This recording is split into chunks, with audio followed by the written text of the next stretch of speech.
ఏంది వెంకీ సంగతి ఎర్రగద్దిద్దాం సంక్రాంతి జుప్పు జుప్పు జుప్పు జుప్పు నిజంగా మామూలుగా లేదనమాట బ్యాటింగ్. 3 రోజుల్లో ప్రపంచవ్యాప్తంగా మనశంకర్ వరప్రసాద్ గారు సినిమాకి 152 కోట్ల గ్రాస్ అయితే వచ్చింది. నిజంగా ఇదైతే ఫినామినల్ ఫినామినల్ విక్టరీ అనే నేనైతే చెప్తాను. నిజంగా ఫ్యామిలీ ఆడియన్స్ ఎలా వెళ్తున్నారంటే ఈ సినిమాకి ఒక జాతరకి వెళ్ళినట్టు, అంటే పెద్ద జాతర జరిగిద్ది కదా! ఆ విధంగా ఫ్యామిలీ ఆడియన్స్ అందరూ రెడీ అయ్యి కట్టకట్టుకునైతే ఈ సినిమాకైతే వెళ్తన్నారు. నేను చెప్పేది అబద్ధం అనుకుంటంటే ఇప్పుడు కూడా బుక్ మై షోలో అయితే ఒకసారైతే చెక్ చేసుకోండి. గంటకి 25,000కు పైగా టికెట్స్ అయితే బుక్ అవుతున్నాయి. అది కూడా సినిమా రిలీజ్ అయిన 4వ రోజున ఈ రకంగా బుకింగ్స్ అయితే జరుగుతున్నాయన్నమాట. ఇది ఎంత పెద్ద హిట్టో మీరే ఊహించుకోండి. ఇంకా ఈరోజు థర్స్‌డే, రేపు ఫ్రైడే, సాటర్డే, సండే అయితే ఉంది. లాంగ్ వీకెండ్ అయితే ఉందన్నమాట. అసల కలెక్షన్స్ మామూలుగా ఉండవు. ఒక వరద, అంటే వానాకాలంలో వరదొచ్చినట్టు ఈ సంక్రాంతి సీజన్‌లో మనశంకర్ వరప్రసాద్ గారు అనే ఒక వరద అయితే వచ్చింది. ఆ వరద ఇచ్చే నవ్వుల పండగలో ఆడియన్స్ అయితే మునిగి తేరుతున్నారని నేనైతే చెప్తాను. నిజంగా అసలు ఏమన్నా సినిమానా అంటే పండక్కి పండగొచ్చినట్టయితే ఈ సినిమా అయితే ఉంటదనమాట. ఇంకా మీరు చూసుకుంటే ఇప్పటికే బుక్ మై షోలో 1.7 మిలియన్ టికెట్స్ అయితే బుక్ అయ్యాయి. నిన్న ఒక్కరోజే 4,00,000కు పైగా టికెట్స్ అయితే బుక్ అయ్యాయి. సేమ్ ఈరోజు నిన్నటి కంటే ఎక్కువగా అయితే టికెట్స్ అయితే బుక్ అవుతాయి అనమాట. ఇంక ఈరోజు రేపు బ్యాటింగ్ అయితే మామూలుగా ఉండదు. అసలు ఈ సినిమాలో ప్రతి ఎలిమెంటు, అది ప్రతీది వర్కౌట్ అయింది. చిరంజీవి గారి కామెడీ టైమింగ్ కావచ్చు, ఆ స్టోరీ కావచ్చు, ఇంటర్వెల్ బ్యాంగ్ కావచ్చు, ఇలా ప్రతీది వర్కౌట్ అయిందనమాట. అలా అంటే ఎక్కడా హెచ్చు తగ్గులు లేకుండా అలా ఫ్లాట్‌గా సినిమా మనం చూస్తున్నంత సేపు ఎంటర్‌టైన్‌మెంట్ అయ్యే విధంగా ఉంటది కాబట్టి, ఈ సినిమా అయితే ఎంత పెద్ద హిట్ అయితే అయింది. ఇంకా లాస్ట్ ప్రీ క్లైమాక్స్‌లో మన వెంకటేష్ గారు వచ్చిన తర్వాత సినిమా వేరే లెవెల్‌కైతే వెళ్ళిపోద్దనమాట. చాలామంది ఇన్ని రోజులు నిన్న మొన్న కలెక్షన్ పోస్టర్ వదిలినప్పుడు వెంకటేష్ గారిని సైడ్ చేసేసారుగా అంటున్నారు కదా! ఈరోజు వచ్చిన పోస్టర్‌లో అయితే చూడండి, కళ్ళు పెద్దవి చేసుకొని అయితే చూడండి. విక్టరీ వెంకటేష్ గారు, మెగాస్టార్ చిరంజీవి గారు ఇద్దరూ కూడా ఎంత అద్భుతంగా నటించారనేది మనందరికీ అయితే తెలుసనమాట. ఇద్దరు కలిపి ఉన్న పోస్టర్ అయితే ఈరోజు అయితే వదిలారు. ఇంకా సినిమాలో చిరంజీవి గారి పాటకి వెంకటేష్ గారు, వెంకటేష్ గారి పాటకి చిరంజీవి గారు డాన్స్ చేసిన మూమెంట్ ఏదైతే ఉందో, ప్రతి ఒక్క సినిమా అభిమానికి అదైతే పండగ మూమెంట్ అనమాట. ఇర్రెస్పెక్టివ్ ఆఫ్ ఫ్యానిజం, అసలు అది కల్ట్ మూమెంట్ అని నేనైతే చెప్తాను. అది అనుకుంటే వచ్చేది కాదు. 2 లెజెండ్స్ ఆఫ్ తెలుగు సినిమా ఒకరి పాటకి ఒకరు డ్యాన్స్ వేసుకోవటం, దాని తర్వాత ఇద్దరూ కలిసి మధుమానం మహానందం అని అనుకుని ఆ సీన్స్ చేయటం, ఇంకా డ్యాన్స్ చేయటం, తర్వాత ఫైట్ ఇద్దరూ కలిసి చేయకపోయినా ఒకే ఫ్రేమ్లో ఫైట్ చేస్తున్నట్టు చూపించడం, ఇవన్నీ కూడా కల్ట్ కట్స్ అనమాట. ఇంక ఇది పక్కన పెడితే ఈరోజు ఒక అద్భుతమైన ఇంటర్వ్యూ, ఒక ఫన్ ఫీల్డ్ ఇంటర్వ్యూ అయితే రిలీజ్ అవుతుంది. మన అనిల్ రావిపూడి గారు, మెగాస్టార్ చిరంజీవి గారు, అలాగే విక్టరీ వెంకటేష్ గారు అనమాట. వీళ్ళ ముగ్గురు కలిసి ఒక ఇంటర్వ్యూలో అయితే చేశారు. షూటింగ్ ఆల్రెడీ అయిపోయింది.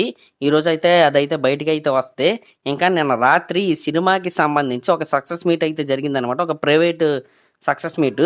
ఆ సక్సెస్ మీట్‌కి మన గ్లోబల్ స్టార్ రామ్ చరణ్ గారు, విక్టరీ వెంకటేష్ గారు, చిరంజీవి గారు, అనిల్ రావిపూడి గారు, ఇంకా సినిమా టీం మొత్తం కూడా అటెండ్ అయ్యారు.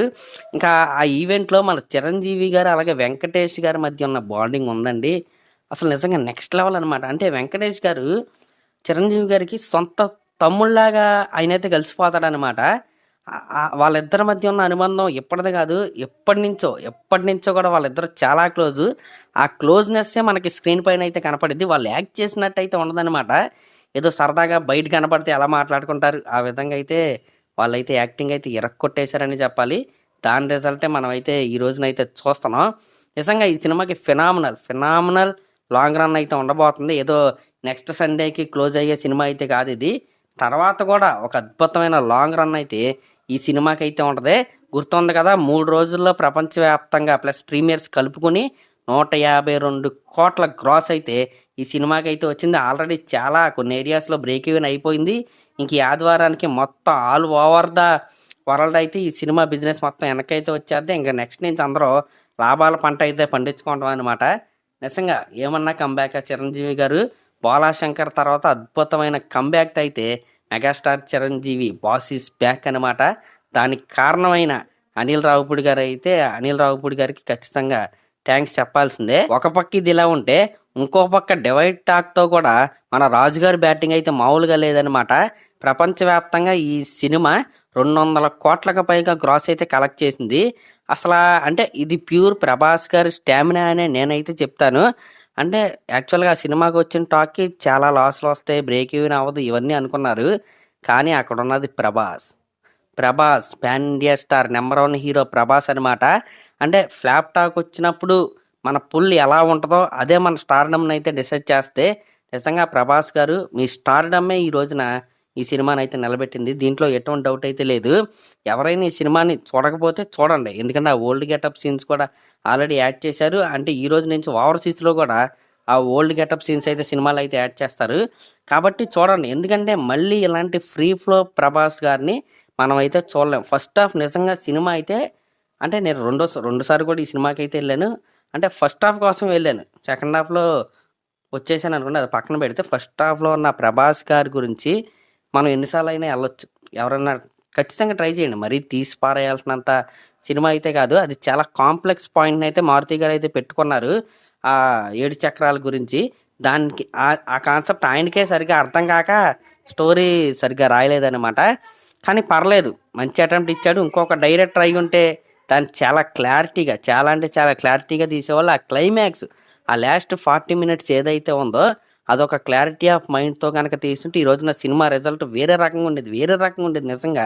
అంటే ఫస్ట్ హాఫ్ బాగానే లాక్కొచ్చాడు. అంటే కమర్షియల్ సినిమాలు తీసి అలవాటైపోయి ఆ ఫస్ట్ హాఫ్ బాగానే లాక్కొచ్చాడు. సెకండ్ హాఫ్లో కొద్దిగా తడబాటు అయితే పట్టాడు. కానీ హాస్పిటల్ సీన్లో మన ప్రభాస్ గారి పర్ఫార్మెన్స్ కావచ్చు, ఇవన్నీ చాలా బాగుంటాయి. కానీ మారుతి గారు అనేవాళ్ళు ఖచ్చితంగా ఈ సినిమాకి మైనస్సే. ఖచ్చితంగా ఆయనే మైనస్, ఈ సినిమాకి ఇంకెవరో మైనస్ కాదు, ఆయనే మైనస్ అనమాట. ఎందుకంటే సినిమా రిలీజ్ అవ్వకముందు ఆ ఇంటర్వ్యూస్ చూసుకోండి, సినిమా రిలీజ్ అయిన తర్వాత ఇంటర్వ్యూస్ చూసుకోండి. ఆయన ఏం మాట్లాడుతుండో ఆయన కూడా తెలియట్లేదు. ఒకసారి చూస్తే అర్థం కాదు, 2-3 సార్లు చూస్తే క్లారిటీ వస్తా అంటున్నారు. మీరు ప్రీమియర్ షోకి టికెట్ రేట్ 1000 రూపాయలు పెట్టారు, రాజుగారి సీన్స్ లేవు. ఎవరైనా మిమ్మల్ని తిట్టకుండా ఏం చేస్తారు, ముద్దు పెట్టుకుంటారా ఏంటి? సినిమాకి వెళ్ళిందే దాని గురించి. అంటే ఆ సీన్స్ తీసేస్తే ఆడియన్స్ అఫ్కోర్స్ డిసప్పాయింట్ అవుతారు. యావరేజ్గా అనిపించినా సరే చెత్తలా ఉందంటారు బయటకు వచ్చి. అదే జరిగింది ఈ సినిమాకి.